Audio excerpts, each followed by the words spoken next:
Halo Infinite is delayed, but the Xbox Series X is still releasing. In November?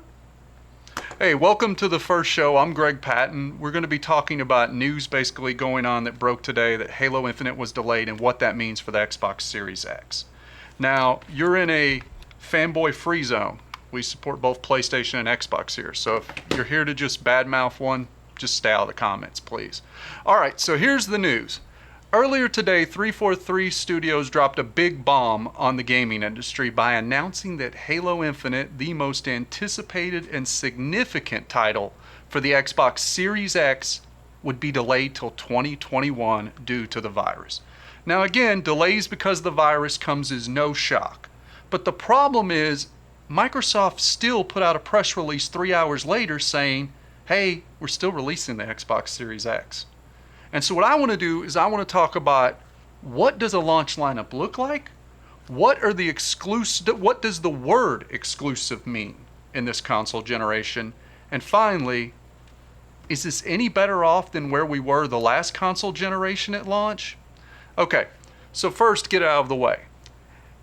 We're coming off a month ago that Microsoft finally showcased Halo Infinite. Now, you can take it for what it is. Some people were impressed by what they saw. Other people thought it was just another Halo game.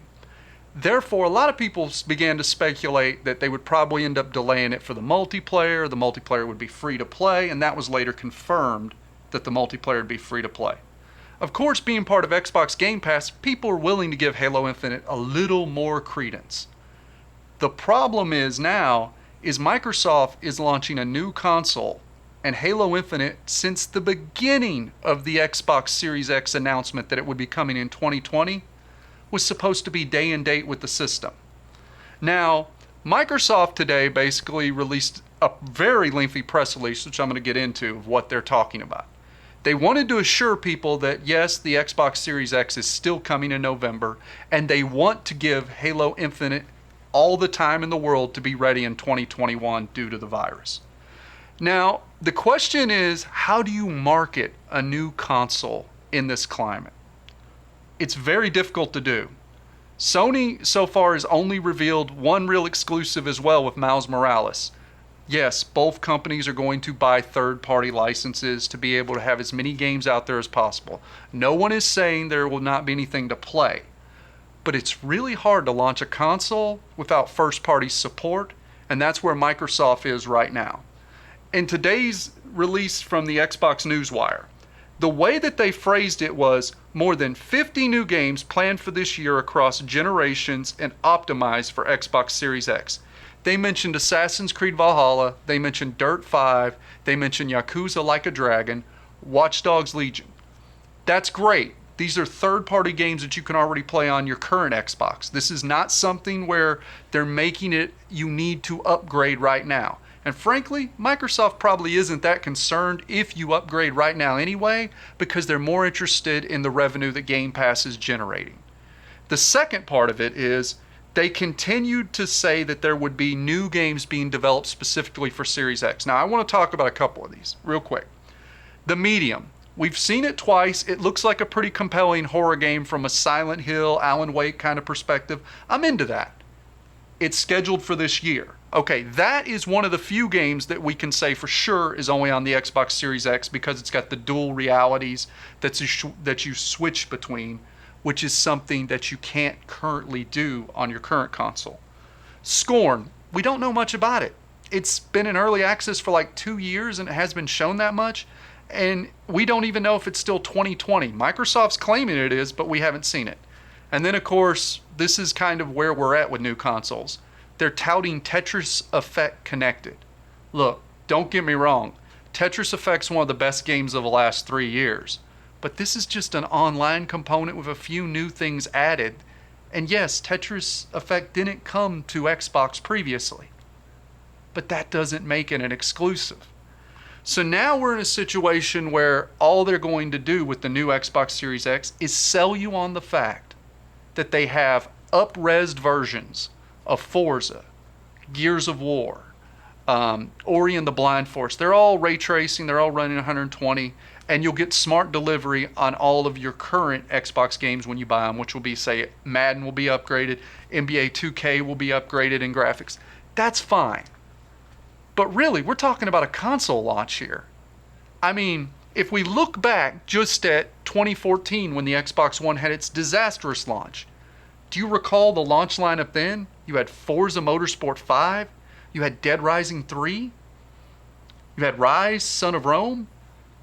The third-party support was what you usually get, which is games you could play on your current console, and then some other titles such as Crimson Dragon, Power Star Golf made up the rest. This is not great news for Microsoft. But the question continues to be is, why put the console out if you don't have new consoles? And it's simply this. They are in a position where they have to release. Sony has dominated the console market, selling 3 times as many Xboxes. So Microsoft feels they're in no position but to release the console. As a matter of fact, this week, people are speculating that they already see the new Xbox controllers out in the wild. People have been showing they've been purchasing them in Chicago with receipts. It's crazy. Usually a console's 2 weeks away when the controllers come out. But what we're talking about here is, what are exclusives going to mean? Do they really make a difference? I say no. I think it helps you buy a console, but I think exclusives actually hurt you more than they help you. Look at the fiasco that's going on with Sony and Spider-Man. All people who are playing the Avengers beta this weekend are talking about is, I'm not going to be able to play Spider-Man if I play it on the Xbox or PC. These things hurt more than they help in terms of the situation of which system do you want to play. You're going to go where your friends go. You're going to go who has the better games. That's where you're going to go. An exclusive like Deathloop and Ghostwire Tokyo coming from Bethesda that will come in 2021 from Sony, that's great.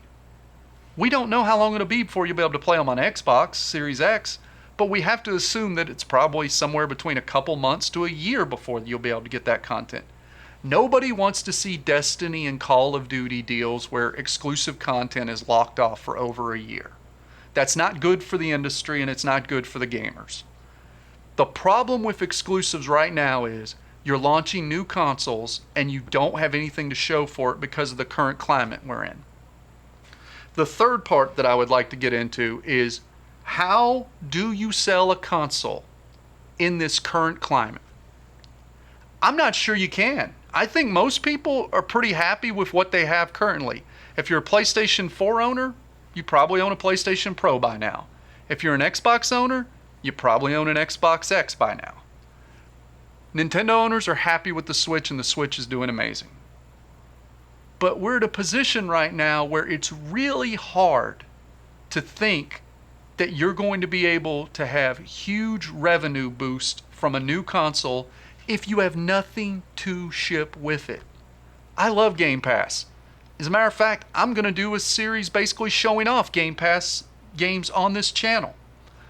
I just don't see it. But hey, that's my thoughts. I'm Greg Patton, and if you can't play sports, just play games.